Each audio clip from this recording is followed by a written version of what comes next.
Nos acompaña a esta hora la ministra de Transporte, la doctora Ángela María Orozco. Ministra, gracias por atendernos en Noticias Caracol. No, gracias a usted, Juan Roberto, y a su equipo de trabajo por ayudarnos a divulgar y a socializar estas medidas para este hecho sin precedentes en la historia de Colombia. Precisamente, ministra, sobre los temas puntuales que tienen que ver con su cartera. Veíamos sobre las excepciones, pero hablemos primero de las restricciones. A partir de, no solo de mañana miércoles, sino a partir de este fin de semana quedaron restringidos vuelos internacionales, vuelos nacionales y el tema del transporte de pasajeros intermunicipal. No, quiero aclarar.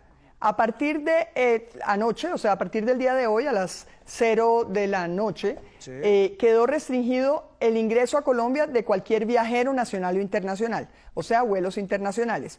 Que las únicas excepciones son casos puntuales de acuerdos humanitarios de país a país, porque hay algunas embajadas que nos han pedido mandar unos vuelos charters para mandar a extranjeros que están en Colombia y que no alcanzaron a irse, que tenían sus vuelos programados durante esta semana.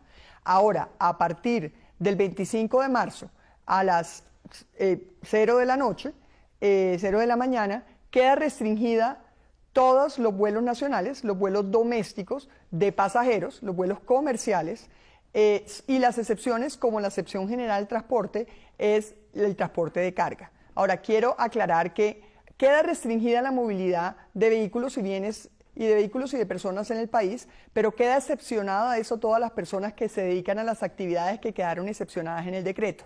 Luego, nuestro trabajo es garantizar que haya una oferta de transporte de toda modalidad, transporte terrestre, incluido el transporte intermunicipal, porque le pongo un ejemplo, Juan Roberto. Hay personas que viven en un municipio conurbado de Bogotá, muy cercano a Bogotá, y que trabajan en hospitales. Hay personas que trabajan en centros de salud. Hay personas que trabajan en los centros de abastecimiento de alimentos. Esas personas tienen que usar el transporte intermunicipal. Por eso, lo que hemos hecho es una restricción para todo en general, salvo para aquellas actividades y las personas que se dedican a esas actividades, que es la prevención y la atención y contención de la pandemia, pero también todas las actividades que nos permiten garantizar el mínimo vital para los colombianos: la alimentación, la cadena alimenticia, los productos de salud, todos aquellos, la asistencia a una prestación de servicios de salud. Y me explico, no estamos hablando aquí de citas ocasionales o de cirugías estéticas, hablamos de tratamientos como una quimioterapia, como una diálisis. De esas dependen la vida de las personas y nosotros tenemos que garantizar que se mantienen los mínimos requerimientos básicos para que se garantice no solo la alimentación de los colombianos, de todos, sino también la salud de los mismos. Ministra, queremos hacer precisión. Entonces, ¿se garantiza el servicio de flotas intermunicipales? Para esas excepciones. Siempre sí, restringidas solo para esas excepciones. Nosotros vamos a tener un centro de logística y transporte dentro del INVIAS, donde participamos todas las entidades del sector, la DITRE, la Dirección de Tránsito y Transporte de la Policía Nacional, y vamos a tener conexión permanente, no solo con las autoridades locales de cada municipio, que son quienes operan los terminales de transporte en los municipios, sino también con los gremios de transportadores, tanto de pasajeros como de carga, porque sí, solamente se permite la operación de transporte para atender y transportar a aquellas personas que se dedican a las actividades excepcionadas. Sí. Desde ese punto de vista, estamos también emitiendo un decreto hoy que permite, primero, no cobrar peajes dentro de los peajes nacionales, de las vías nacionales que pertenecen a la nación durante los 19 días de la cuarentena, sino también que obliga a que la oferta de transporte, sea masivo o sea intermunicipal, se tenga que limitar a máximo el 50% de su operación habitual. Sí. Ese es un techo máximo, porque hay ciudades como Bogotá que necesitan ese techo máximo. Hay otras ciudades que será probablemente mucha menor la operación, y ese es un tema de coordinación de nosotros como Ministerio de Transporte, que tenemos esta facultad dentro del territorio nacional, que miraremos con cada autoridad puntual de cada municipio, sí, porque vamos a estar en permanente contacto y coordinación con ellos. Ese punto es importante, el no cobro de peaje a estos servicios que son básicos para los colombianos. Ministra, algunas precisiones importantes que nos... Mire, tenemos, perdóneme la expresión, lleno de mensajes en nuestras redes de personas que preguntan este tipo de excepciones. Tal vez una de las más importantes es en qué caso se va a permitir el uso del carro particular, no solo dentro de las ciudades, sino dentro, por ejemplo, una persona que vive en Cajicá, que venga a Bogotá, o una persona que viva en Río Negro y vaya a Medellín, una persona que viva en Buga y vaya para Cali. ¿Ahí en qué caso se permite el uso del carro particular?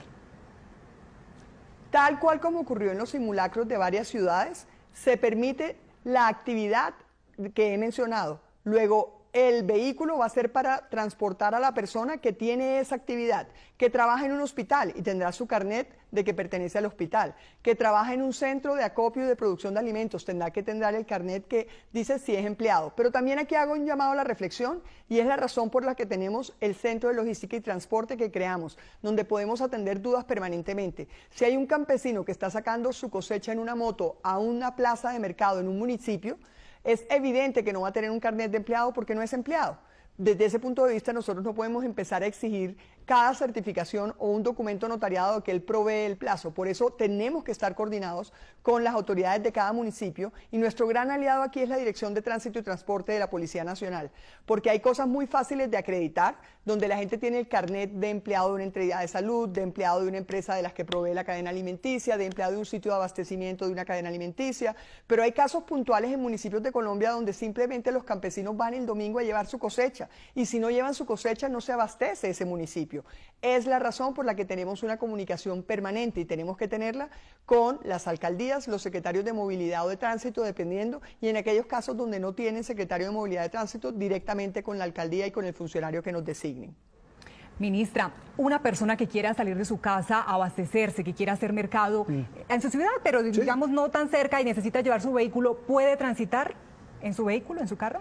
Tal cual como ocurrió en el simulacro de este fin de semana, nosotros aprendimos de las experiencias.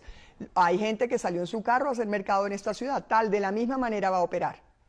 Con esas limitaciones, una persona por familia para abastecerse en alimentos, ese mensaje es muy importante porque lo que no queremos es que haya un acaparamiento, pero queremos hacer también una reflexión. Va a haber sanciones. Si nosotros encontramos que la gente vamos a tener a la Dirección de Tránsito y Transporte y vamos a estar coordinados con la Secretaría de Movilidad de las ciudades, si la persona va a violar y no forma parte de la excepción, va a ser sujeto a sanciones que, como ustedes mismos mencionaron, involucra pena de cárcel de 8 a 15 años o inclusive multas que pueden llegar, obviamente en los casos más extremos, esa es una graduación que hace el Ministerio de Salud, pero es multas que pueden llegar hasta 10.000 millones de pesos. Yo quiero hacer un llamado de atención. Evidentemente va a haber sanciones y fuertes, pero eso es un tema de responsabilidad. Creo que lo que vimos en los simulacros demuestra que los ciudadanos son conscientes. Puede que hubiera temas que no fueran puntuales, pero cuando uno ve la actividad en Bogotá, uno ve que la gente cumplió en su mayoría con este aislamiento preventivo obligatorio. Esto es necesario, como ha dicho el ministro de Salud, para precisamente matizar el pico de la pandemia, para que no es que no vaya a haber contagiados, pero que no suba el pico, que nos sature los sistemas de salud. Y es claro que es una responsabilidad conjunta donde nosotros vamos a controlar, pero es evidente que todos tenemos que cuidarnos entre todos. Ministra, es que tengo una cantidad de mensajes. Mire, una pregunta chiquitica para una respuesta rapidita. Me preguntan acá, por ejemplo, si voy en un carro particular a llevar a un enfermo a que le quiten unos puntos o a que reciba una cita médica, una atención médica, ¿puedo sacar el carro particular? Mire, en la medida en que acredite, por ejemplo, que le van a quitar unos puntos, que es un tema necesario, en la medida en que acredite que se va a hacer un tratamiento, yo creo que hoy en día las órdenes médicas nos las dan por teléfono, nos las pueden mandar. Y obviamente con su carnet, su historia médica, deben cargar su historia médica. Ese va a ser el referente.